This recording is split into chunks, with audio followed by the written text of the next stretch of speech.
बच्चों, हमने last lecture में किया था कंस्ट्रक्टिव एंड डिस्ट्रक्टिव इंटरफेरेंस और फ्रिंज विड्थ बीटा। उसी के बेसिस पे ये दो न्यूमेरिकल हैं, तो वन बाय वन करके इनको करते हैं। पहला न्यूमेरिकल है light waves from to coherent sources having intensity I to I cross each other at point with phase difference 60 degree.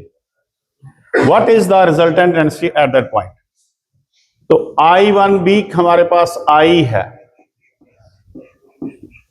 Intensity second भी 2I है और फेज एंगल कितना है 60 डिग्री, और हमने निकालना है रिजल्टेंट इंटेंसिटी। हमें पता है कि intensity is proportional to are square.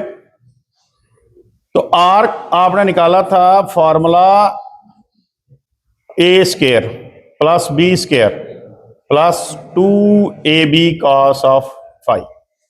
Squaring करोगे इसको तो ये आ जाएगा R square is equal to A square B square 2AB cos of five. R हो गया रिजल्टेंट एम्पलीट्यूड, ए हो गया पहली वेव का एम्पलीट्यूड, बी हो गया सेकंड वेव का एम्पलीट्यूड और फाइव क्या फेज एंगल। तो इसी को देखते हुए हम इसको इंटेंसिटी में कन्वर्ट कर रहे हैं, क्योंकि I is proportional to are square. ये आ गई रिजल्टेंट इंटेंसिटी, ए जो है ये आ गई हमारी पहली इंटेंसिटी, ये आ गई हमारी दूसरी इंटेंसिटी क्योंकि स्क्वायर है, और जो स्क्वायर नहीं है उसको हम रूट में लिखेंगे I1 I2 cos of five. अब हमें दी है कि I1 किसके बराबर है I के, और I2 कितनी है 2I, प्लस अगर नहीं दी है तो इसको आप रूट I लिख लो, और ये I2 हमारे पास रूट 2I cos ऑफ 60। यहां 60 लिख लो आप, तो यहां 60 की वैल्यू लिख लो सीधे। cos of 60 is equal to 1/2, ये 2 और 2 कैंसल, यहां आ जाएगा 1 प्लस 2 3I प्लस ये आ गया I और I का रूट है तो I root 2 into I। Root 2 की क्या वैल्यू है? रूट 2 की वैल्यू है 1.414I। तो this implies that resultant intensity is equal to 4.414I के बराबर। तो this is our result. Question easy था, अंडरस्टैंड हो गया? ठीक है, अब हम करेंगे सेकंड न्यूमेरिकल।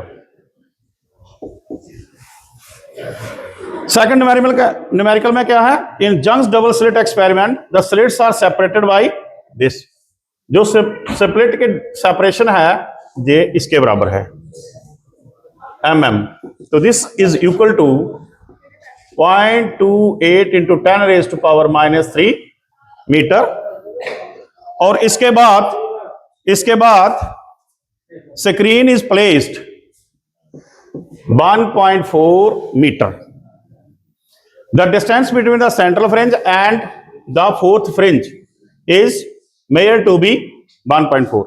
तो x हमें दिया हुआ है 1.2 centimetre, that is 1.2 into 10⁻² metre.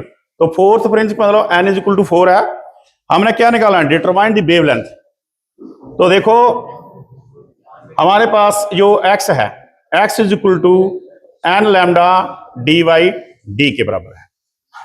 अगर हम इस फार्मूले को ऐसे भी करें x/n लैम्डा dy/d, तो ये हमारे पास बीटा आ जाता है। Beta is equal to n dy/d। ठीक है, अगर हम इस तरीके से करेंगे तो x को हम डायरेक्ट यूज कर सकते हैं।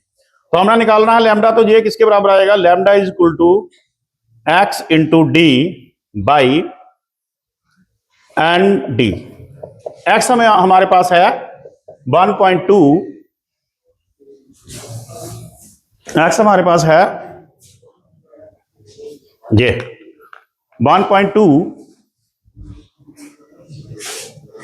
इंटू 10⁻⁻² मीटर, और डी क्या है, डी है हमारे पास 0.28 इंटू 10⁻⁻³ और एन हमारे पास 4 है, फोर्थ, तो डी क्या है 1.4 मीटर। तो देखो बच्चों, ये 12 है, 12 के नीचे 10 कर लो, ये आपके पास है 28, नीचे 100 कर लो, और ये अब आपके पास है 4, 1/4 इसका 10, 14 इंटू 10⁻⁻, ये माइनस का 3 है, माइनस का 2 है, तो ये आ जाएगा आपका माइनस का 5। अब इसको कैंसिल कर लो, ये 2 14 इंटू 2 28, 2 2 जा, और ये आ गया आपका पास 6, तो हमारे पास आ गया 6/10⁻³ इंटू, या ये कैंसिल कर लो, 10 की पावर आ गई आपकी 2 into 10⁻⁻5, this is equal to 6 into 10⁻⁻7 metre. तो वेवलेंथ हमारे पास आ गई। Second question, understand?